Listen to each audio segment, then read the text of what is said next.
महत्त्वाची बातमी आहे। दिल्लीत मुसळधार पाऊस सुरू झालेला आहे, त्यामुळे कोचिंग सेंटरच्या बेसमेंटमध्ये पाणी साचलेलं आहे। पाण्यात अडकल्यानं यूपीएससीची तयारी करणाऱ्या 3 विद्यार्थ्यांचा मृत्यू झालाय, तर दिल्लीच्या मंत्री आतिशी यांनी 24 तासात रिपोर्ट मागवलेला आहे। दिल्लीतून ही महत्त्वाची बातमी आपण पाहतोय।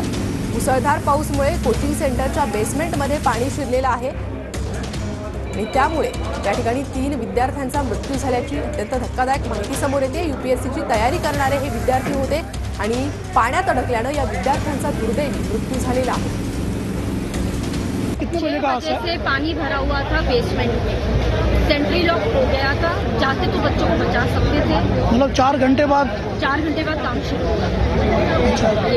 तो ये अक्सर यहाँ पर हम लोग यहाँ 60 ईयर्स से रहते हैं, समझ लो यहाँ पे पानी 30 साल से तो मैं देख ही रही हूँ, कभी भी पानी निकाला ही नहीं गया। घर जाता घर ही जाता है, कोई काम करके इतना तैयार नहीं।